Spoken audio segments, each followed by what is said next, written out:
everyone. So it is actually in the evening. The day has already completed, but I wanted to give you an update. The ex is visiting and not visiting me. He's visiting our child, and that is just part of co-parenting, obviously. And I was able to vlog a little bit during my day. I obviously didn't film him, but I do want to tell you about my overall day. I do want to give a disclaimer that overall it was a good day. We did really great at co-parenting. There was no fighting or bickering.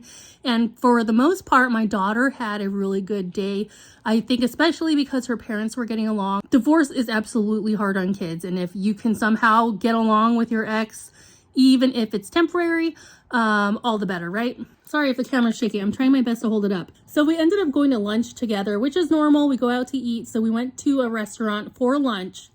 And the waitress, for whatever reason, was really favoring my ex. Like when she would come around, she would only ask him whether or not he needed a drink refill. She would only ask him whether or not everything was okay. She would always turn to him. And like us, we were just kind of an afterthought. Oops, one moment. My dog went out of the room. I'm trying to hold this to where I'm not covering the mic. Yeah, so anyways, she was really favoring him. And even when it came time to like leave and you get your to-go containers because you have leftovers, we asked for to-go containers. She comes back and she hands a to-go container to my daughter. She hands one to me so we can pack our own food. And then she turns to my ex and like starts packing the food for him. She didn't do that for me or my daughter, but she starts packing the food for him. She's like, oh, let me help. And she like packed it up, made it all nice. It was just so blatantly obvious that she was favoring him, and I'm not sure if that's her strategy to work for like a better tip, but that waitress didn't know whether or not I was a wife or a girlfriend. But I think like when a family is sitting at a table, you don't know their dynamics.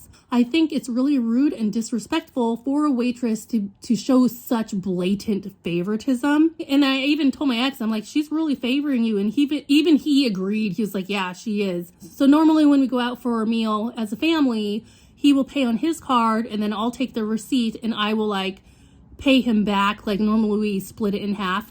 And this time around, I took the receipt and I just said, oh, by the way, I'm not leaving a tip. So that tip is all on you because I just thought the waitress was rude. Let me know in the comments below if you think that is like a rude thing for a waitress to do and whether or not it's justified that I don't tip. She was tipped, but I'm not reimbursing my ex for the tip because on my end, the service I experienced on my end didn't warrant a tip from me, you know?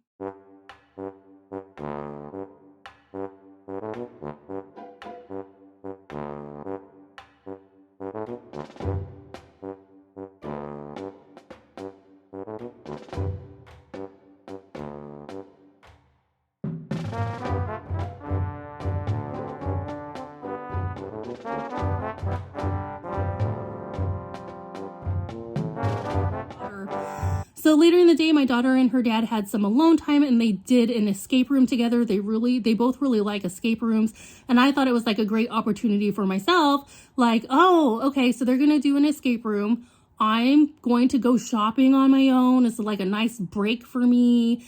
And I never have time to just go around and shop because I'm always in a rush. After 3 or 4 stores, I don't know if it's just because I'm getting older or whatever it is, but I was so exhausted after just popping into 3 or 4 stores. And I think what it is also is because it was really, really crowded. I just don't like when it's really crowded to where it feels like when you're walking around, you're touching bodies with other people. So I ended up going into Barnes & Noble because that is my safe space. I know that they have a cafe. I know they have free Wi-Fi. I know that I can just sit at one of the cafe tables with my drink, use their internet, and just kind of relax and chill out. So I ended up doing that for 30 minutes, and then I ended up walking around Barnes & Noble and looking at all their different things. So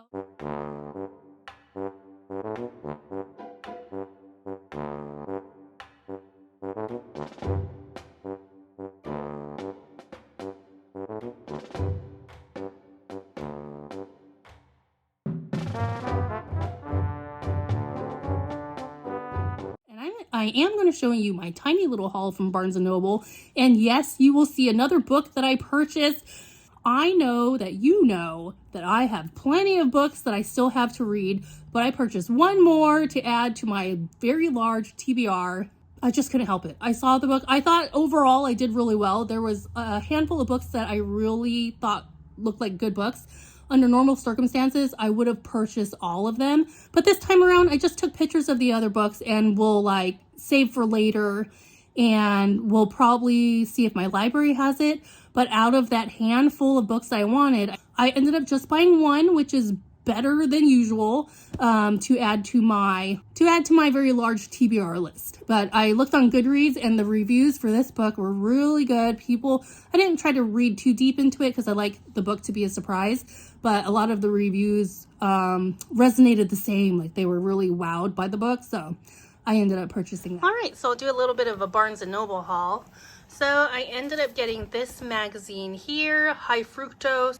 And this is a contemporary art magazine. So I mainly got this because my daughter is studying graphic design and I wanted to get this. As I flipped through this, I wanted to like give this to her so she can get inspired and have ideas for her graphic design class. So, and disclaimer, I don't know what goes on in graphic design class, but in my mind, I was like, oh, this would be a nice magazine since she is the artist of the family to help inspire her, give her ideas. This is the book that I ended up purchasing, Defend the Dawn. And yes, I have so many books I have not read. So I'm going to add this book to my TBR stack. And they're already starting to sell Christmas things. I ended up getting some Christmas cards. So this one is very cute and simple. I love the trees, peace on earth. This one reminds me of like those Hallmark movies, those very picturesque Christmas scenes. So pick this one up as well. I thought it was really pretty. Barnes & Noble's already selling Christmas things. There was a Christmas tree already displayed in the shopping center. So I think we are going to rapidly pass Halloween and Thanksgiving and we're going right into Christmas. So anyways, but that was my day today. I think overall it was a good day. I'm really happy with the results. So yep, I'll keep you updated how the rest of the weekend goes. Thanks for watching and I'll see you later.